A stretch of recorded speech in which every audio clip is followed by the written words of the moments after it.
Welcome વિદ્યાર્થી મિત્રો, આજનો આપણો ટોપિક છે સમાન વિદ્યુત ક્ષેત્રમાં ડાયપોલના આપણે મૂકીએ તો એના ઉપર શું લાગશે ટોર્ક, અને આપણે ટોર્કનું સૂત્ર મેળવવાનું છે આજે.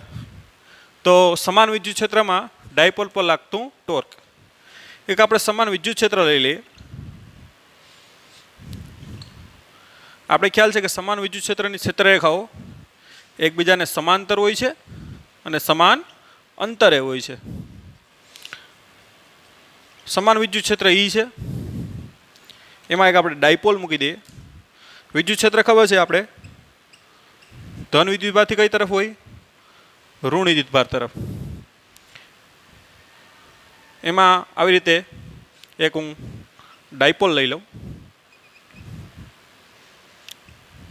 પ્લસ ક્યુ માઇનસ ક્યુ, અને આ ડાયપોલનું જે મધ્ય બિંદુ છે એને યામાક્ષનું શું લઈ લઈએ? ઉદ્ગમ બિંદુ. ધ્યાન આપજો. અને આ ડાયપોલ છે એ P is equal to Q into 2a છે. એટલે બે વિદ્યુતભાર વચ્ચેનું અંતર કેટલું છે? 2a. તો આ એ થાય અને આ નીચે છે એટલે માઇનસ એ પણ લઈ શકીએ.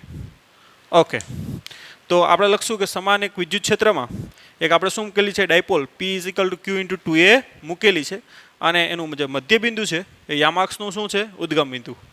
ઓકે, હવે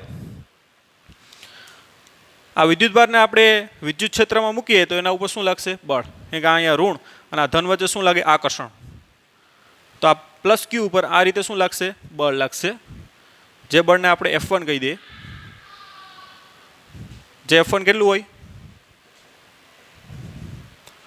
તો કે વિદ્યુત ક્ષેત્રમાં આપણે વિદ્યુતભારને મૂકીએ તો કેટલું બળ લાગે? F બરાબર QE.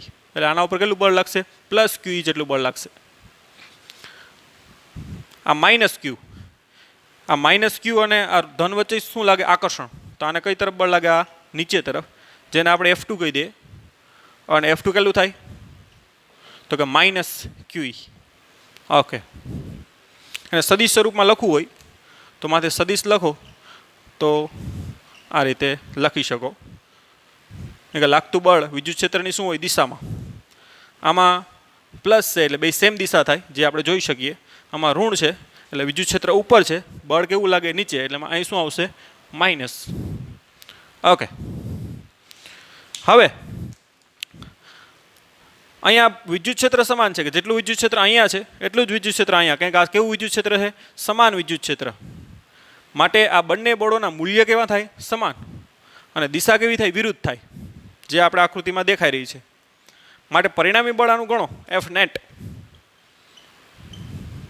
તો કેટલું આવશે? તો કે પ્લસ QE અને માઇનસ QE અદિશ સ્વરૂપમાં લખો તો શું થાય? QE માઇનસ QE બરાબર કેવું થાય? 0. એટલે કે આ ડાયપોલ ઉપર કોઈ પરિણામી બળ લાગશે નહીં. માટે ડાયપોલ છે એ આવી રીતે રેખીય ગતિ નહીં કરે. કે જ્યારે પરિણામી બળ 0 હોય ત્યારે રેખીય ગતિ થાય નહીં. તો આ ડાયપોલની કોઈ રેખીય ગતિ નહીં થાય. ધ્યાન આપજો કે પરિણામી બળ કેવું છે? તો કે શૂન્ય છે. પણ અહીંયા તમે જો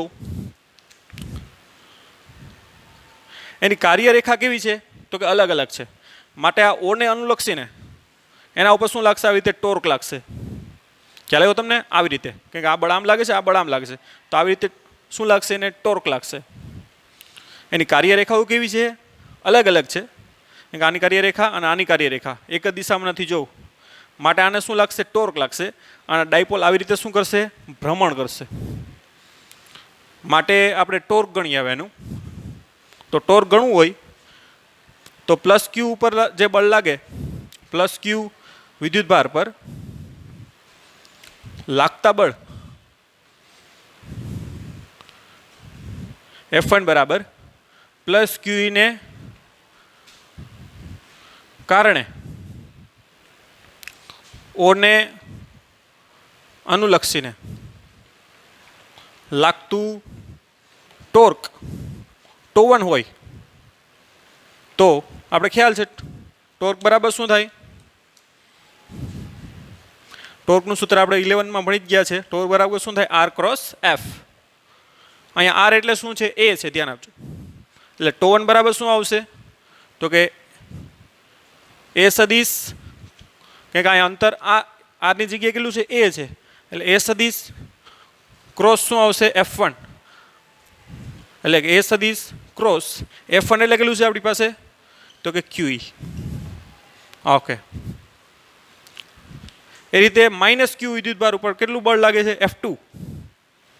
તો એ લખશું આપણે કે માઇનસ ક્યુ વિદ્યુતભાર પર લાગતા બળ F2 બરાબર માઇનસ QE ને કારણે ઓને અનુલક્ષીને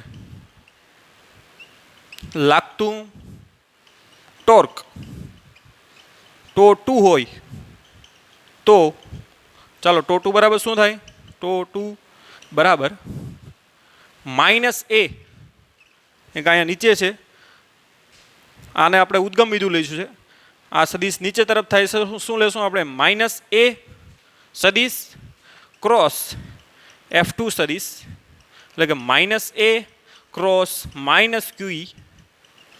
F2 બરાબર શું છે તો કે માઇનસ QE માટે ટો 2 is equal to minus minus કેવું થઈ જાય પ્લસ થઈ જાય એટલે એ ક્રોસ એ સદીશ ક્રોસ QE સદીશ. ઓકે, તો આ બંને ટોર્કનો શું થાય સરવાળો, કે બંને ટોર્કની દિશા કેવી છે સેમ છે માટે એને લાગતું ઉપર ટોટલ ટોર્ક કુલ ટોર્ક બરાબર શું થાય ટો 1 પ્લસ ટો 2. તો એ આપણે લખશું. આકૃતિ હવે રફ કરું છું. ઓકે, દોરી લેજો આકૃતિ. ઓકે,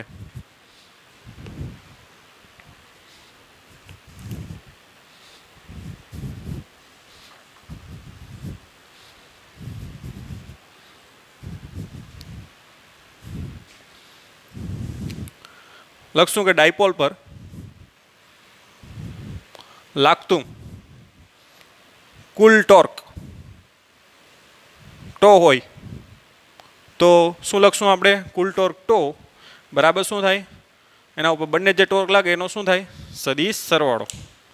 ચાલો ટો 1 એટલે કેટલું છે તો કે એ ક્રોસ QE. ટો 2 એટલે કેટલું છે તો કે એ ક્રોસ સેમ QE માટે બેનો સરવાળો થશે એટલે 2A ક્રોસ કેટલું થાય QE. ઓકે, હવે અહીંયા 2A છે, આ Q છે એ અદિશ છે એટલે અહીંયા એને રાખો તો પણ કોઈ પ્રોબ્લેમ નથી એટલે આ Qને આપણે અહીંયા લઈ આવીએ ક્રોસ કેટલું થાય E. આને તો શું કહીએ આપણે વિદ્યુત ડાયપોલ Q ઇન્ટુ 2A કોઈ એક વિદ્યુતભારનું મૂલ્ય ગુણ્યા બે વિદ્યુતભારો વચ્ચેનું અંતર જેને શું કહીએ આપણે વિદ્યુત ડાયપોલ માટે આને શું કહેશું આપણે P સદીશ સ્મોલ p સદીશ ક્રોસ કેટલું થાય E. તો આ આવી ગયું વિદ્યાર્થી મિત્રો ડાયપોલ પર લાગતું ટોર્ક કેટલું થાય તો કે P ક્રોસ E. અને જો આપણે એને ક્રોસ ગુણાકાર કરી નાખીએ તો ખ્યાલ છે P E શું આવશે sine theta into n caret, જે n કેરેટ એટલે ટોર્કનું શું છે દિશામાંનો એકમ સદીશ અને થીટા એટલે શું છે તો કે ડાયપોલ P અને E વચ્ચેનો શું છે ખૂણો, જે આપણે આકૃતિ રફ કરી નાખી છે પણ હું આકૃતિ પાછી દોરીશ. આ વિદ્યુત ક્ષેત્ર, આ ડાયપોલ, આ માઇનસ ક્યુ લીધું હતું, આ પ્લસ ક્યુ. ઓકે, ડાયપોલની દિશા કઈ તરફ હોય આપણે ખબર છે ઋણથી ધન તરફ એટલે આ P સદીશ છે અને આ E સદીશ એની જે વચ્ચેનો ખૂણો છે આ ક્યાં I સદીશ છે બરાબર, આ વચ્ચેનો ખૂણો થીટા ધ્યાન આપજો. આ E સદીશ અને આ P એની વચ્ચેનો ખૂણો શું છે થીટા, તો એ ખૂણો આપણે આ થીટા એટલે શું છે તો કે P અને E વચ્ચેનો શું છે ખૂણો છે ધ્યાન આપજો. ઓકે, તો આ રીતે આરામથી તમે ડાયપોલ પર લાગતું ટોર્ક છે એ મેળવી શકો અને એને જો અદિશ સ્વરૂપમાં લખવું હોય તો શું આવશે PE સાઇન થીટા. એ આપણે કોના સ્વરૂપમાં લખ્યું એને અદિશ સ્વરૂપમાં. ઓકે, તો આરામથી આ રીતે ડાયપોલ પર લાગતું ટોર્ક છે એ મેળવી શકો અને એની દિશા કઈ તરફ થશે તો કે P ક્રોસ E ની દિશામાં. એટલે આ P છે તમારું આમ છે, E આમ છે, P ક્રોસ E આંગળીઓ તમારે P ક્રોસ E માં ફેરવવાની છે એટલે ટોર્કની દિશા તમારી તરફ થશે બરાબર, બહાર તરફ. એટલે જો આ n કેરેટની જગ્યાએ આપણે બહાર તરફનો સિમ્બોલ આ રીતે પણ લખી શકીએ. આનો મતલબ એ થાય કે લંબરૂપે આવી રીતે તમારી તરફ બહાર નીકળે, અને આનો મતલબ શું થાય તો કે લંબરૂપે શું થાય અંદર દાખલ થાય. તો આ સિમ્બોલ પણ તમે લખી નાખજો કે ભાઈ આનો આપણે ઓલરેડી 11th કીધેલું જ છે કે જ્યારે પણ આવી રીતે રાઉન્ડ કરીને ડોટ કરો તો લંબરૂપે આ રીતે શું નીકળે બહાર નીકળે, અને રાઉન્ડ કરીને ક્રોસ કરો તો લંબરૂપે અંદર શું થાય દાખલ. તો એ રીતે ટોર્કની દિશા પણ અહીંયા મૂકી શકો. ઓકે, જે સ્ટાન્ડર્ડ સિમ્બોલ છે. હવે આપણે અલગ અલગ ખૂણે કેટલું ટોર્ક લાગે એ લખીએ. એ પહેલાં તમે લખી લ્યો, ત્યારબાદ આપણે અલગ અલગ ખૂણા માટે ટોર્ક લખશું અને થોડીક એની સેન્સ મેળવશું. ઓકે, તો અહીંયા એક સમાન વિદ્યુત ક્ષેત્ર છે જે આપણે ઓલરેડી જોયું. એમાં એક વિદ્યુત ડાયપોલ આ રીતે આમ મૂકેલી છે, બરાબર. વિદ્યુત ક્ષેત્ર આમ ઉપર હોય કે આ હોય એ કોઈ વસ્તુ ફરક નથી પડતી. આ વિદ્યુત ક્ષેત્ર અને આ ડાયપોલ સદિશ, કેમ કે ડાયપોલની દિશા કઈ તરફ હોય ઋણ વિદ્યુતભારથી ધન, એની વચ્ચેનો ખૂણો કેટલો છે થીટા, અને એક બળ આપણે ખબર છે ધન વિદ્યુતભાર પણ આમ બળ લાગે કેમ કે ધન અને ઋણ વચ્ચે આકર્ષણ, આ બાજુ પણ ઋણ અને ધન વચ્ચે આકર્ષણ. એટલે આપણે ખ્યાલ છે કે આવી રીતે ડાયપોલ પર શું લાગશે ટોર્ક લાગશે, અને ડાયપોલ આવી રીતે શું કરશે ભ્રમણ કરશે. ડાયપોલ પર લાગતું ટોર્કનું સૂત્ર આપણે મેળવું, ટોર્ક બરાબર શું થાય P ક્રોસ E, અથવા તો ટોર્ક બરાબર શું થાય અદિશ સ્વરૂપમાં PE sin થીટા, જ્યાં થીટા એટલે તો કે P અને E વચ્ચેનો શું છે આ ખૂણો. ઓકે, જે આપણે ઓલરેડી મેળવું. હવે આપણે અલગ અલગ ખૂણો હોય, દાખલા કે ખૂણો આપણે થીટા બરાબર ચાલો 0 લઈ લઈએ કેસેક, તો ટોર્ક કેટલું લાગશે તો કે PE sin 0. sin 0 બરાબર કેટલા થાય 0, મારે ટોર્ક કેવું લાગશે 0. એનો મતલબ કે ડાયપોલ આ રીતે પડેલી હોય ત્યાં આ થીટા 0 છે. આપણે આકૃતિ દોરવી હોય તો અહીં દોરી શકીએ. ડાયપોલ આ રીતે પડેલી હોય,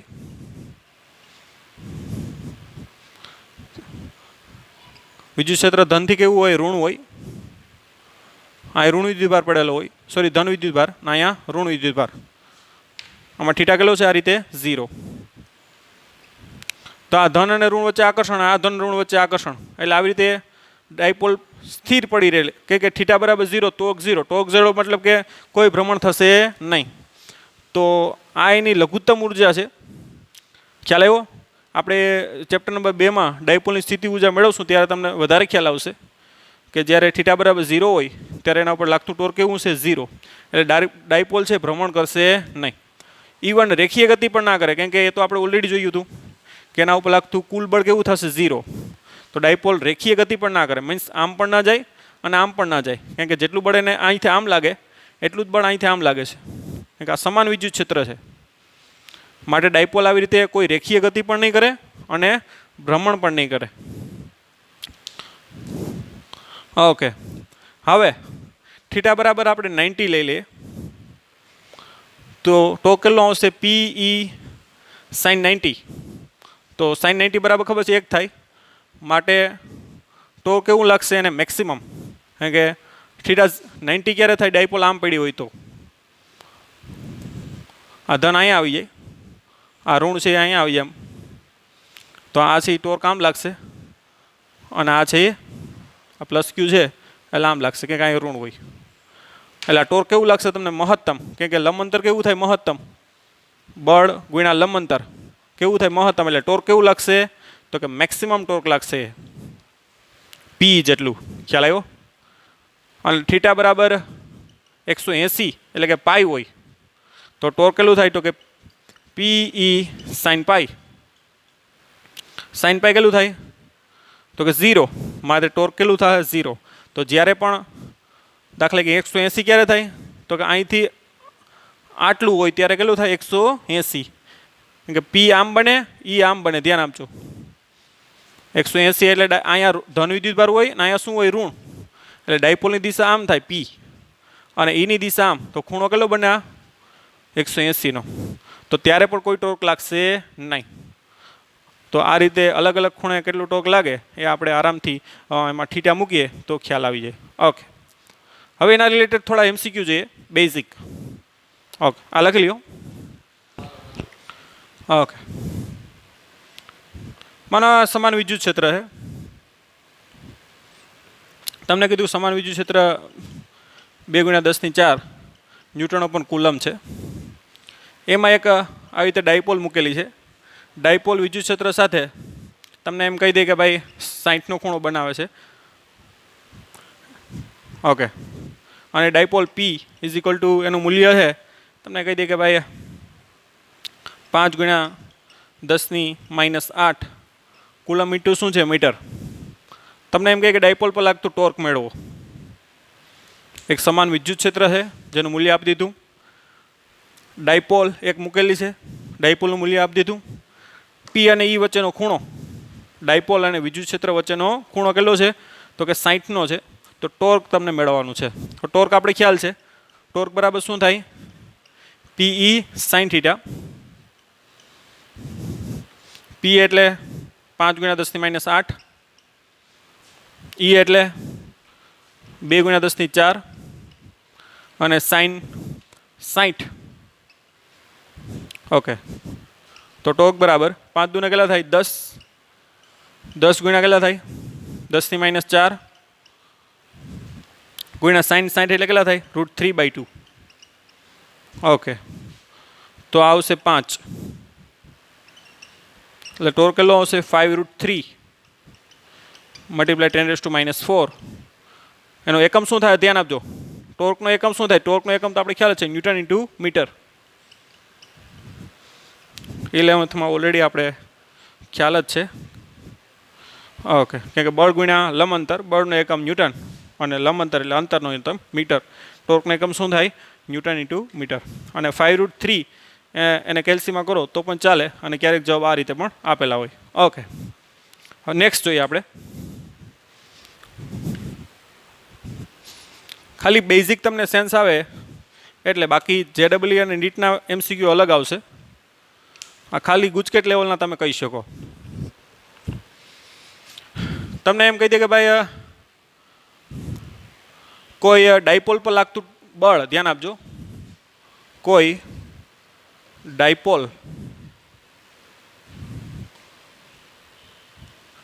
આ રીતે પણ કહી દે કે ભાઈ કોઈ ડાયપોલ છે એનો સદિશ પી સદિશ બરાબર એમ કહી દે તમને કે 3i caret plus 4j caret minus 3 અથવા તો 2 એમ કહી દે કે કેરેટ છે. અને આ જે ડાયપોલ મૂકેલી છે એ આવા વિદ્યુત ક્ષેત્ર મૂકેલી છે જે વિદ્યુત ક્ષેત્રનો સદિશ તમને એમ કહી દે કે ભાઈ 5i કેરેટ છે પ્લસ 7j કેરેટ પ્લસ કે કેરેટ. આ રીતે વિદ્યુત ક્ષેત્રમાં શું કરેલી છે મૂકેલી છે. એક વિદ્યુત ક્ષેત્ર આ પ્રકારનું છે ન્યૂટન અપોન કુલમ. એમાં એક ડાયપોલ શું કરેલી છે મૂકેલી છે અને ડાયપોલ આ પ્રકારની છે કુલમ ઇન્ટુ મીટર. તમને એમ કહે કે ડાયપોલ પર લાગતું ટોર્ક સદિશ અને એનું મૂલ્ય જણાવો. ઓકે, તો આપણે ખબર છે ટોર્કનું સૂત્ર. ટોર્ક બરાબર શું થાય ધ્યાન આપજો, પી ક્રોસ ઈ ક્રોસ પી નહીં, પી ક્રોસ ઈ. હવે પી ક્રોસ ઈ મેળવવું હોય તો આપણે ખબર છે કોનો ઉપયોગ કરીએ નિસ્સાયકનો. નિસ્સાયકમાં પીના યામ લખો 3, પહેલાં લખીએ આપણે આઈ જે કે.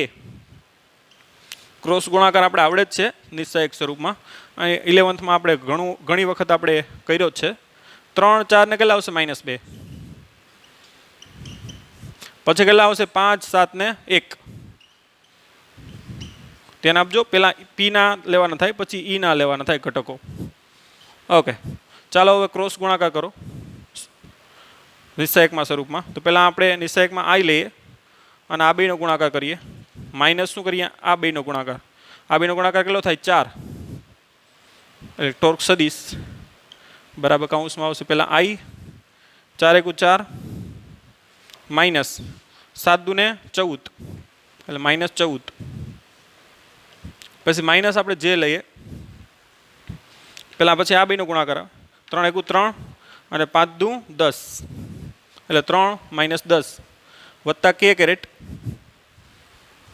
આ બેનો ગુણાકાર પહેલાં 7 × 21 5 × 24 એટલે 21 - 20 એટલે ટોર્ક આગલા થાય 14 ને 4 18 આઈ કેરેટ. આગલા થાય પ્લસ માઇનસ પ્લસ 13 -13 જે કેરેટ અને 20 - 21 - 20 એટલે શું આવશે પ્લસ કે કેરેટ. તો આવી ગયું ટોર્ક સદિશ. અને જો એને તમને મૂલ્ય મેળવવાનું કહી ન્યૂટન ઇન્ટુ મીટર, મૂલ્ય કેટલું થાય તો કે 18નો વર્ગ વત્તા 13નો વર્ગ વત્તા 1નો વર્ગ 18નો વર્ગ આપણે એલસીએમમાં ફટાફટ કરીએ.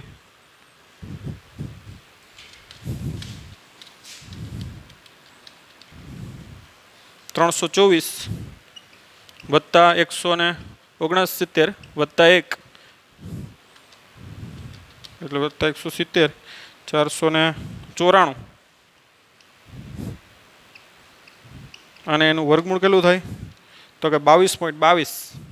તો ટોર્ક આવશે 22.2 પછી 6 આવે એટલે 22.23 કરી નાખીએ આપણે ન્યૂટન ઇન્ટુ મીટર. આ રીતે તમે ટોર્ક ગણી શકો. અને તમને એમ કહે કે ભાઈ પી અને ઈ વચ્ચેનો ખૂણો કેટલો, તો આપણે ખ્યાલ જ છે ખૂણા માટે શું કરીએ આપણે, બોલો જોઈએ. તો કે ટોર્ક બરાબર શું થાય પીઈ સાઇન થીટા, જ્યાં થીટા એટલે પી અને ઈ વચ્ચેનો ખૂણો, તો સાઇન થીટા બરાબર શું આવે તો કે ટોર્કના છેદમાં પીઈ. હવે આ તો મળી જ ગયું આપણે 22.22. પીનું મૂલ્ય મેળવી લ્યો અને ઈનું મૂલ્ય મેળવી લ્યો. પીનું મૂલ્ય કઈ રીતે મળે, 3નો વર્ગ 9 4નો વર્ગ 16 વત્તા 2નો વર્ગ 4 √29 અને ઈ કેટલું થાય તો કે 5નો વર્ગ 25 વત્તા 49 વત્તા 1 એટલે કેટલું થાય √75 બરાબર. એટલે ટોર્ક કેટલો આવ્યો આપણે 22.22 આવ્યું ને, છેદમાં કેટલા થાય √29 ગુણ્યા √75. અને આ રીતે કરો તો હવે તો તમને ખ્યાલ આવી જશે સાઇન થીટા બરાબર, અને થીટા બરાબર સાઇન ઇનવર્સ, જે આ મૂલ્ય તમારે આવે અહીં મૂકવાનું થાય એ રીતે આરામથી તમે ટેબલમાં જોઈ અને થીટા શું કરી શકો મેળવી શકો. ઓકે, આગળની એમસીક્યુ જોઈએ, લખી નાખો. તો બેઝિક એમસીક્યુમાં વિદ્યાર્થી મિત્રો આનાથી બહુ લાંબુ ના હોય. ટોર્ક બરાબર પી સાઇન થીટા. જો આપણે જોયું કે પી અને ઈ અને થીટા આપી દઈ તો ટોર્ક મેળવવાનું થાય.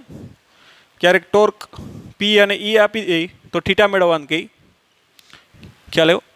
ક્યારેક તમને આ રીતે થીટા આપી દઈ તો તમારે ડાયપોલ મેળવવાનું થાય. તો આ રીતે આવી એમસીક્યુ પૂછાય. હજી આપણે નીટ લેવલ એમસીક્યુ જોશું, પણ બેઝિક આ રીતનું આવી શકે ગુજકેટ લેવલમાં. આનાથી પછી વધારે કંઈ હોતું નથી. ઓકે, હવે આપણે અસમાન વિદ્યુત ક્ષેત્રમાં ડાયપોલને મૂકીએ. તો ઉપર ટાઇટલ લખશું અસમાન વિદ્યુત ક્ષેત્રમાં ડાયપોલ પર લાગતું ટોર્ક. તો આપણે એક અસમાન વિદ્યુત ક્ષેત્ર લઈ લઈએ. અસમાન વિદ્યુત ક્ષેત્ર પેદા કરવું હોય તો તમે ઇવન ઘરે પણ કરી શકો, અને આ પ્રયોગ તમે ઘરે પણ કરી શકો. જે કાંસકો છે એ કાંસકાને આપણે અત્યારે આટલું બધી વર્ક ના કરે, પણ જ્યારે એકદમ વિન્ટર ડ્રાય સિઝન હોય ત્યારે આ પ્રયોગ વધારે વર્ક કરે.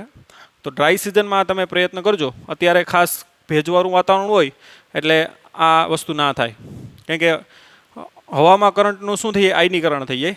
એટલે વિદ્યુતભાર છે એ અત્યારે કાંસકા ઉપર તમે ખબર છે કે કાંસકાને તમે વાળમાં ફેરવો તો વાળ છે એક જાડી રૂવાટી છે, અને કાંસકો શું છે પ્લાસ્ટિકનો. એટલે કાંસકો કેવો બની જાય તો કે ઋણ વિદ્યુતભારિત બની જાય. કેવો બની જાય ઋણ વિદ્યુતભારિત. અને એની આસપાસ આવી રીતે અસમાન વિદ્યુત ક્ષેત્ર પેદા કરે, કંઈક આને એક બિંદુવત વિદ્યુતભાર કન્સિડર કરી શકો. અને ઋણ વિદ્યુતભારમાં ક્ષેત્રરેખાઓ કઈ તરફ દાખલ થતી હોય અંદર તરફ. જ્યારે કાંસકાને વાળમાં ફેરવો તો કાંસકાના જે દાંતા છે એમાં કેવો વિદ્યુતભાર આવી જાય ઋણ વિદ્યુતભાર. એટલે એની આસપાસ આવું અસમાન વિદ્યુત ક્ષેત્ર પેદા થાય. અહીંયા વિદ્યુત ક્ષેત્ર વધારે છે, અહીંયા વિદ્યુત ક્ષેત્ર ઓછું છે. જે આપણે ક્ષેત્રરેખા ઉપરથી ખબર પડી જાય કે અહીં ગેપ વધારે છે, અહીં ગેપ કેવો છે ઓછો, એટલે અહીંયા વિદ્યુત ક્ષેત્ર વધારે હોય. તો આ એક અસમાન વિદ્યુત ક્ષેત્ર છે. એમાં આપણે ડાયપોલ મૂકવી હોય તો એ કાગળના ટુકડા લઈ લ્યો. તો કાગળના ટુકડા છે, કાગળનો ટુકડો વિદ્યુત ક્ષેત્રની બહાર હોય તો ધન અને ઋણ એકબીજા ઉપર સંપાત થયેલા હોય. એટલે આની ડાયપોલ કેવી હોય 0, કેમ કે બંને વિદ્યુતભારો વચ્ચેનું અંતર કેવું છે 0. એ ડાયપોલ પી બરાબર શું થાય QL, જ્યાં L એટલે બે વિદ્યુતભારો વચ્ચેનું અંતર. L0 છે એટલે પી પણ કેવું થાય 0. પણ આ કાગળનો ટુકડો તમે જ્યારે વિદ્યુત ક્ષેત્રમાં મૂકો ત્યારે શું થાય તો આ ઋણ વચ્ચે અપાકર્ષણ લાગે, એટલે ઋણ આમ જાય અને ઋણ અને ધન વચ્ચે આકર્ષણ લાગે.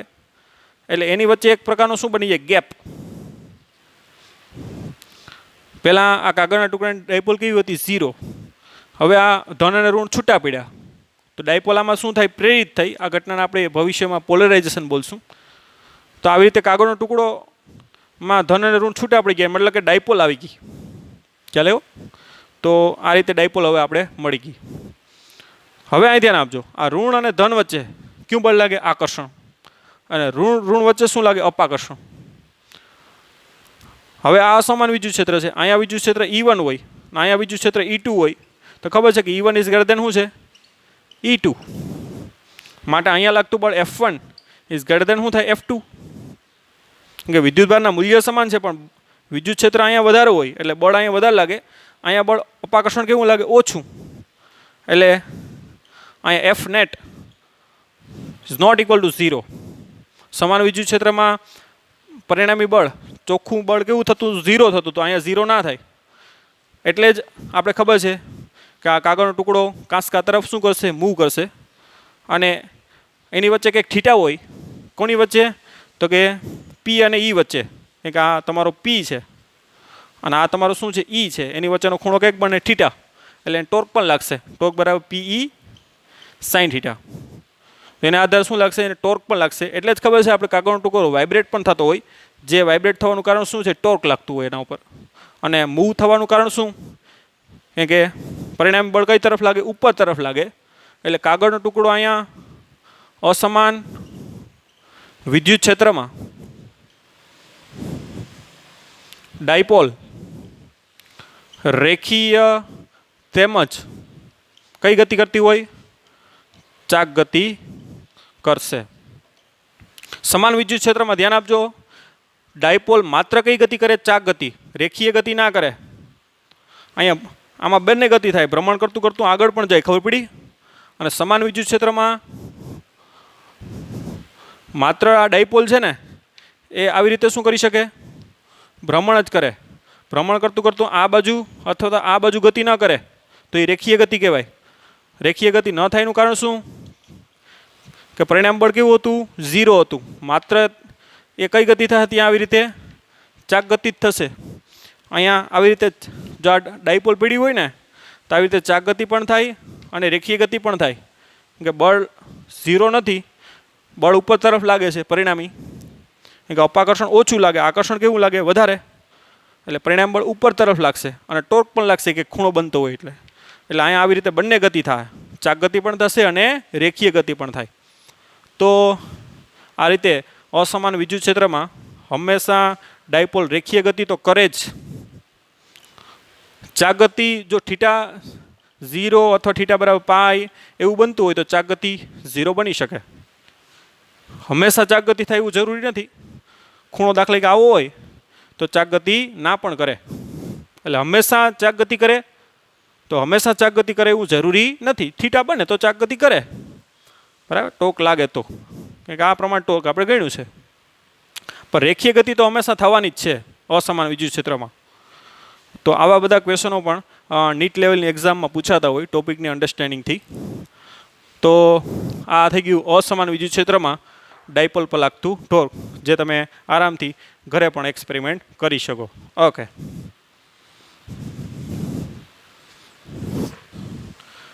હવે આપણે સમાન વિદ્યુત ક્ષેત્રમાં ડાયપોલને આપણે થીટા જેટલું ભ્રમણ આપી અને છોડી દેતા એ શું કરશે? સરળ આવત ગતિ કરશે.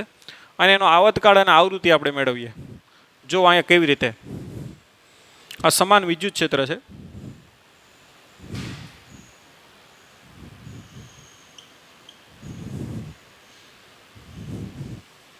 તમને લાગવું જોઈએ કે ભાઈ સમાન વિદ્યુત ક્ષેત્ર છે. ઓકે, એમાં એક ડાયપોલ છે, એના થીટા જેટલું શું આપીએ આપણે? ભ્રમણ.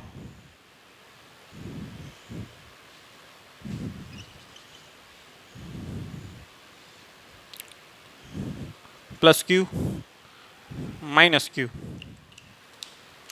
થીટા જેટલું શું આપ્યું? ભ્રમણ. અને છોડી દો તો આ બાજુ શું હોય? ઋણ વિદ્યુત ભાર હોય. એટલે આ બળ આમ લાગે અને આ બળ આમ લાગે. એટલે ડાયપોલ શું થશે? આવી રીતે હતી સ્થિતિમાં પાછું આવશે. પણ એમાં સંગ્રહ ઉર્જા થઈ ગઈ હોય એટલા થીટા જેટલું પાછું આમ ભ્રમણ થાય. ખ્યાલ આવ્યો? પાછું વિરુદ્ધ દિશામાં આવી રીતે કંઈક આ બાજુ ધન આવી જાય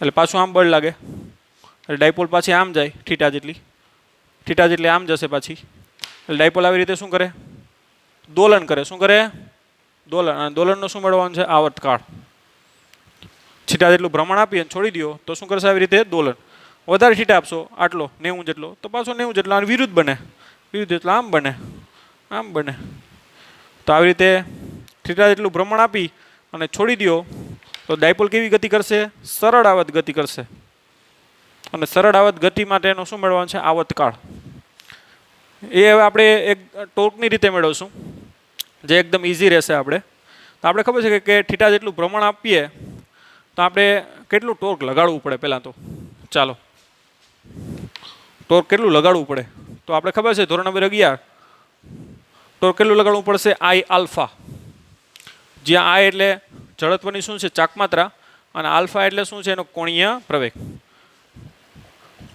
રેખીય ગતિ કરવી હોય તો બળ લગાડવું પડે ચાક ગતિ કરાવવી તો શું લગાડવું પડે બળની જગ્યાએ ટોર્ક દળની જગ્યાએ જડત્વની ચાકમાત્રા અને રેખીય પ્રવેગની જગ્યાએ કોણીય પ્રવેગ કે આલ્ફા તો આટલું આપણે શું લગાડવું પડે ટોર્ક લગાડવું પડે અને એ આપણે એટલું ટોર્ક લગાડશું એટલે સામે વિરુદ્ધ દિશામાં ટોર્ક પેદા થાય જેને આપણે ટોડેસ કહી દઈએ જે આપણે ખ્યાલ છે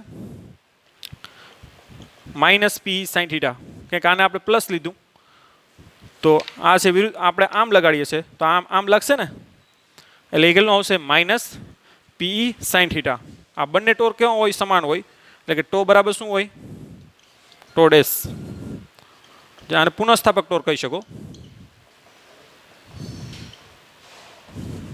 આ બાહ્ય ટોર્ક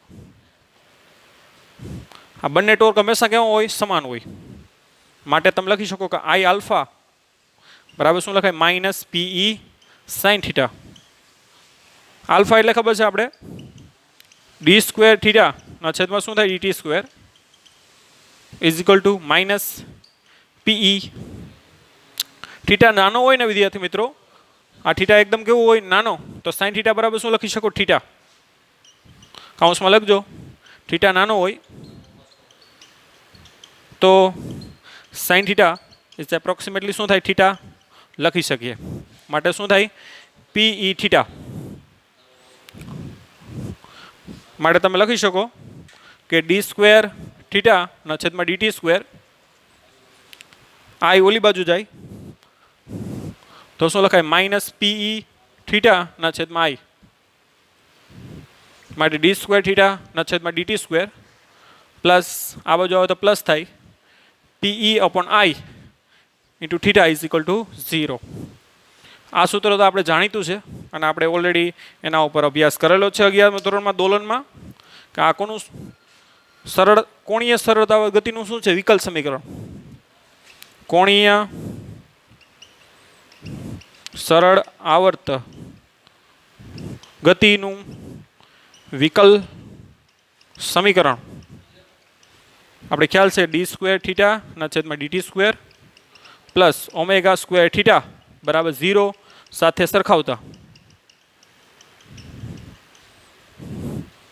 તો θની બાજુમાં શું છે pe upon i માટે ω² ની વેલ્યુ કેટલી થાય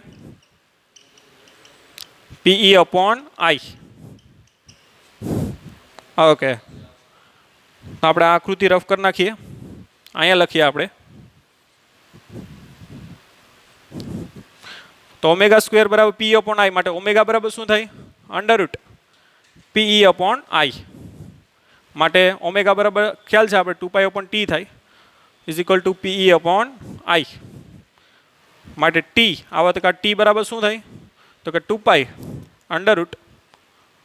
અહીંયા આવે t અહીંયા જાય એટલે i upon શું થાય pe તો આવી રીતે આવર્તકાળનું શું મેળવી શકો સૂત્ર મેળવી શકો અને આવૃત્તિ બરાબર આનું વ્યસ્ત થાય એટલે 1/2π pe upon i બને આ સૂત્ર યાદ રાખો તો ચાલે આ સૂત્ર યાદ રાખવાની કોઈ જરૂર નથી કેમ કે આ બંને એકબીજાને શું વ્યસ્ત હંમેશા આવર્તકાળનું સૂત્ર યાદ રાખવાનું એક પેટર્ન બનાવવાની તમારે કે હંમેશા આવર્તકાળનું સૂત્ર રાખવાનું બાકી બંનેના સૂત્ર યાદ રાખવા જાઓ તો મિક્સઅપ થઈ જાય તો આવર્તકાળનું સૂત્ર શું થાય t બરાબર 2π √ i upon p જ્યાં એ એટલે જડત્વની શું છે ચાકમાત્રા p એટલે શું છે વિદ્યુત ડાયપોલ અને e એટલે શું છે વિદ્યુત ક્ષેત્ર હવે ડાયપોલ જડત્વની ચાકમાત્રા છે એ કઈ રીતે ધ્યાન આપજો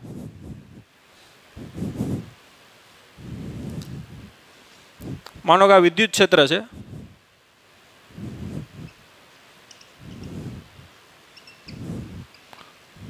આપણે ખ્યાલ છે કે અહીં ધન વિદ્યુતભાર મૂકીએ, અહીં ઋણ વિદ્યુતભાર, થીટા જેટલું ભ્રમણ આપ્યું, આને દળ એમ, કે વિદ્યુતભાર હંમેશા દળ ઉપર જ હોય, અને આ અંતર માનો કે આર છે, અથવા તો તમને એમ કહે કે એલ લંબાઈ છે આની આખી ટોટલ, તો આની જડત્વની ચાકમાત્રા કેટલી થાય ઓને અનુલક્ષીને?